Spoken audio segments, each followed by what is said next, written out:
Hi.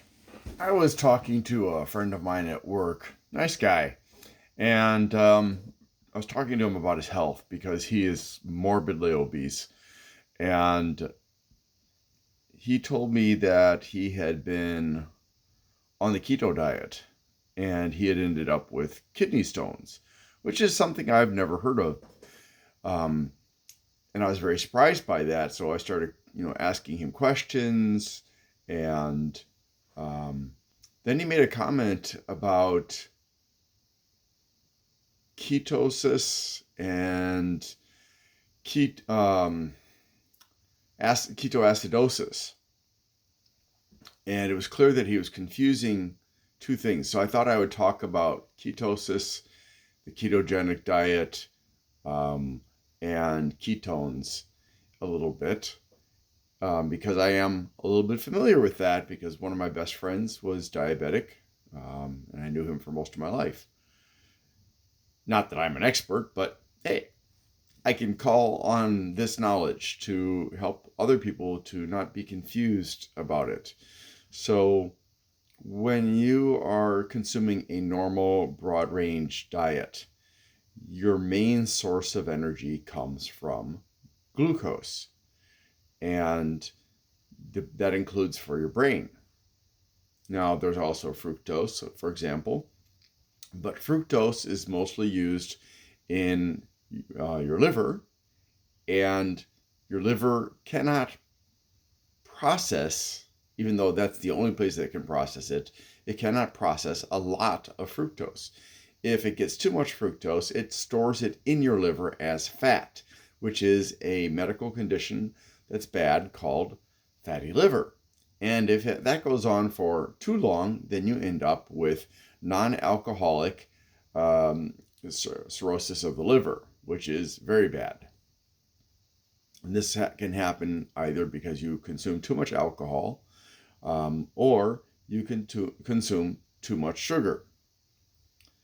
Now, if you don't have a lot of sugar in your body can convert fat and even protein to become sugar. But there's another way to get the energy your body needs through that conversion of fat to sugar. When you convert fat, it becomes ketones. And ketones can be a very powerful source of sugar and energy. Unfortunately, the keto diet, as I've expressed in previous videos, does have some downsides. And those downsides can include that you will eventually slide back into diabetes or prediabetes.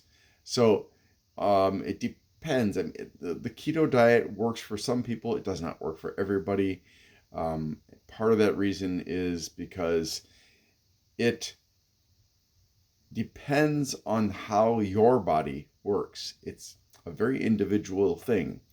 So if you have problems with cholesterol already and you're not on the keto diet, you will probably have more problems on the keto diet or the paleo diet or the carnivore diet or any other diet that's high in cholesterol.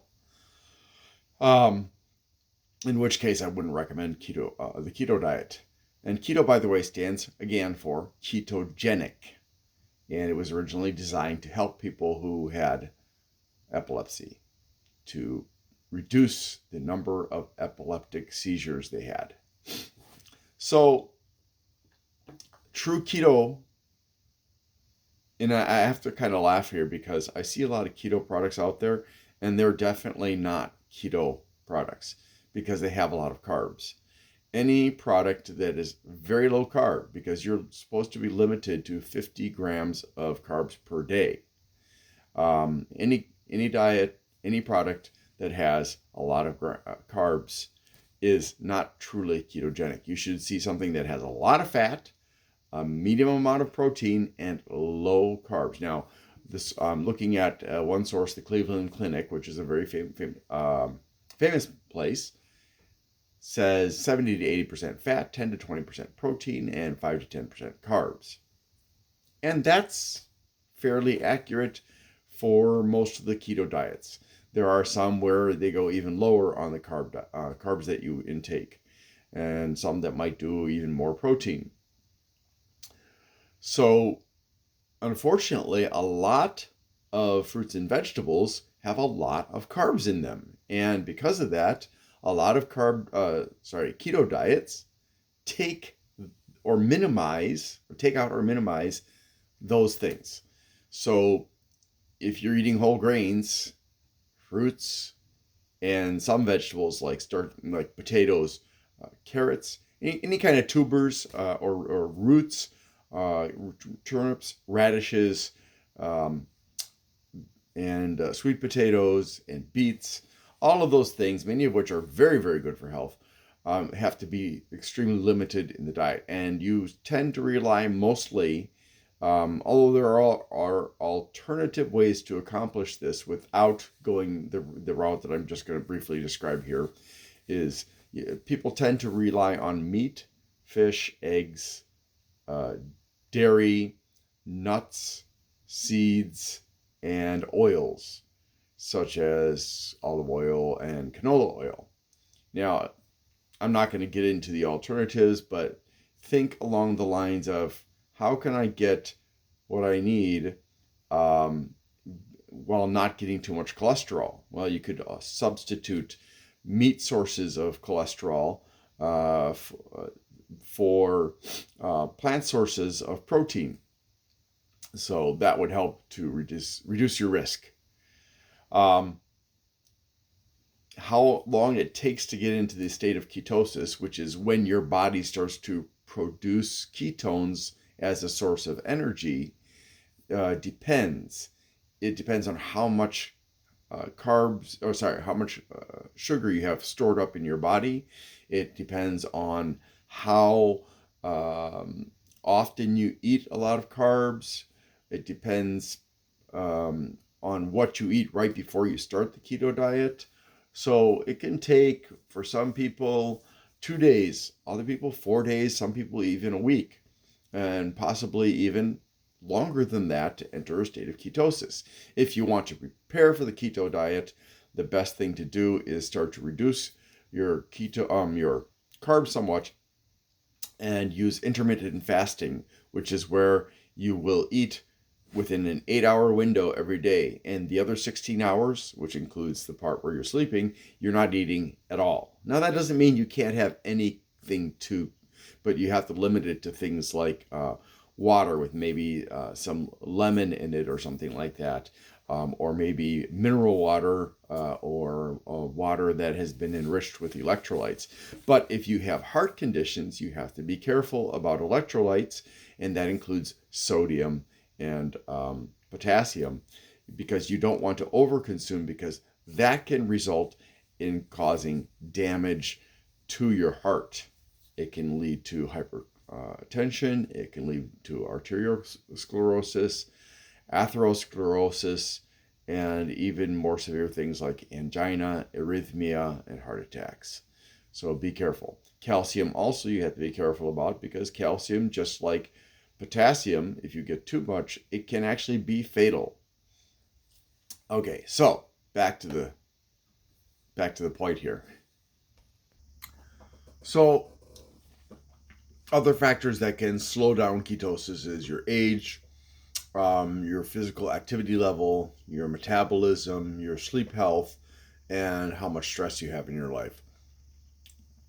So if you consider the things you have to limit a lot in your diet, such as fruits and vegetables, grains, pasta, bread, you can see that for many people, this is a hard diet to stay on. And in that respect, for many people, it's probably even harder than the vegan diet, which is an odd thing to say, but if you think about a vegan diet, all you're removing from a vegan diet is animals and animal products. And when you talk about the ketogenic diet, you are removing a huge array of food products from your diet, or extremely limiting them. So it can be very hard for people to stay on the keto diet, and that'll cause people to cheat, and then you feel frustrated because you're not going into a state of ketosis. Okay, so Again, a state of ketosis is where your body starts to produce ketones as a source of energy, and these ketones come from your liver because you don't have enough glucose in your body to sustain your body. This can result in a really good feeling. Um, I've never experienced it myself, but I've heard from people that they felt great. They felt like they had lots of energy. They felt very clear in the head, very clear process of thought.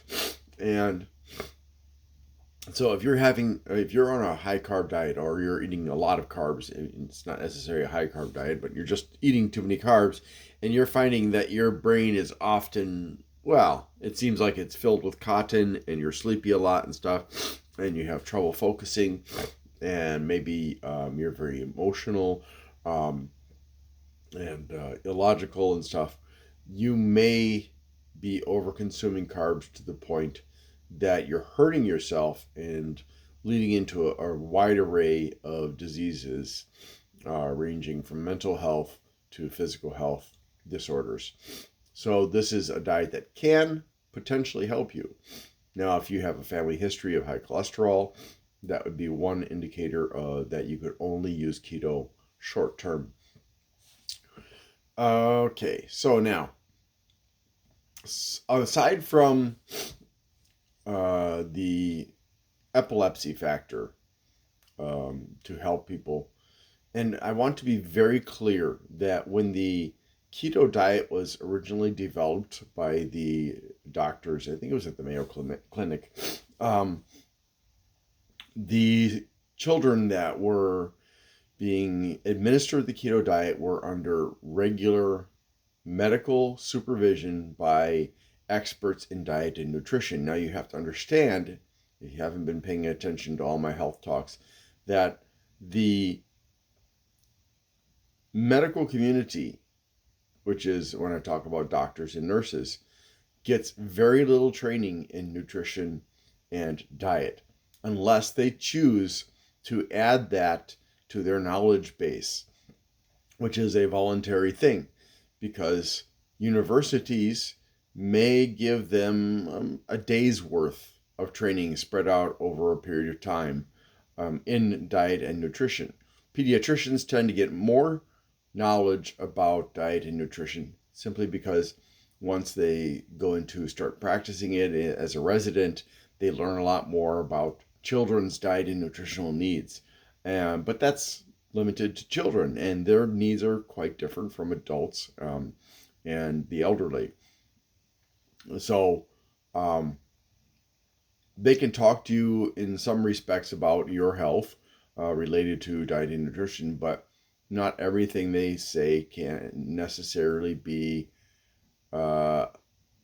applied to you depending on numerous factors. So if you're going to a doctor for health, you need to have the involvement of a dietitian and or a nutritionist to monitor you while you're on the keto diet, because you don't want to end up destroying your health accidentally, which can definitely happen. Sometimes you can also use the keto diet to help with Alzheimer's disease, autism, brain cancers, and other kinds of cancers, because you're starving your body of glucose, and cancer uses glucose. That doesn't mean that glucose causes cancer. It just means that cancer needs a good, easy to use source of energy, and glucose is excellent for that purpose. Now, I don't know why cancer doesn't thrive on ketones.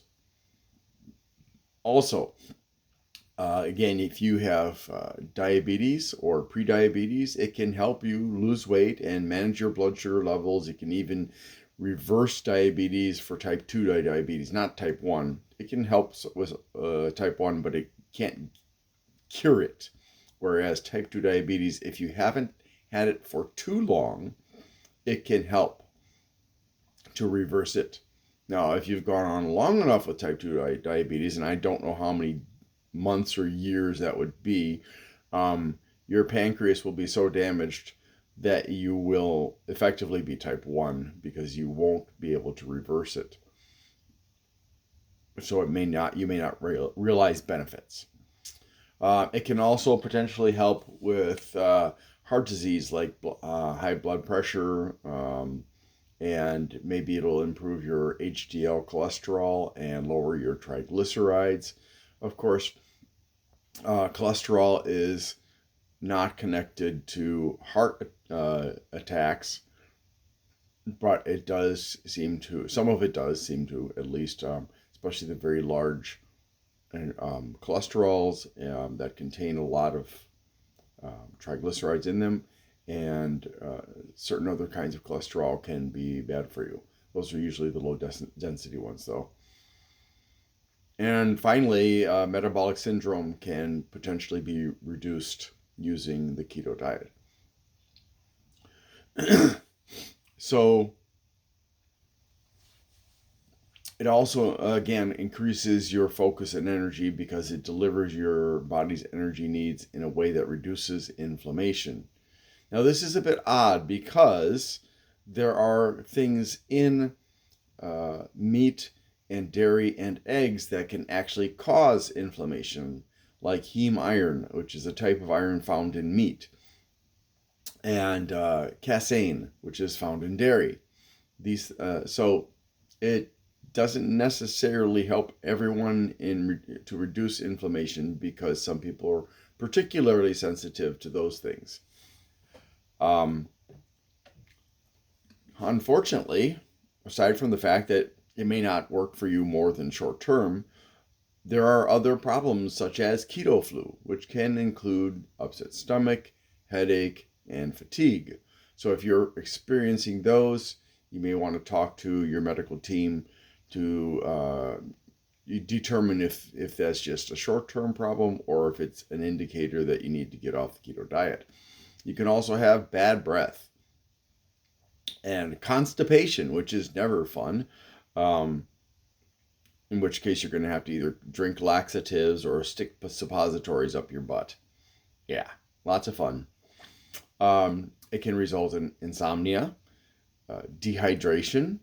And, dehydration is fairly easy to deal with as long as you develop or have already developed a really good habit of drinking enough. It can also result in low bone density, which is osteopenia, and bone fractures, and high cholesterol, which is hyperlipidemia, as well as, and this is one of the things that my friend at work experienced, actually several of these things he experienced, kidney stones. And if, for those of you who don't know this, and I didn't know this until my wife started having problems with her kidneys, kidneys don't have the ability to repair themselves.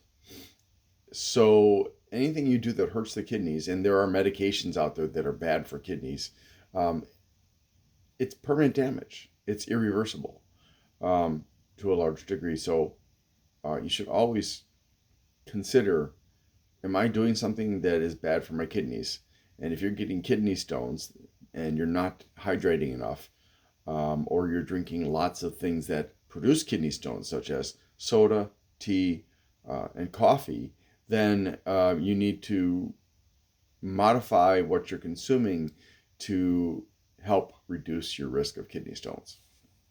So, getting back to the difference between ketosis and ketoacidosis, which is strongly related to diabetes because of the inability to process certain things correctly.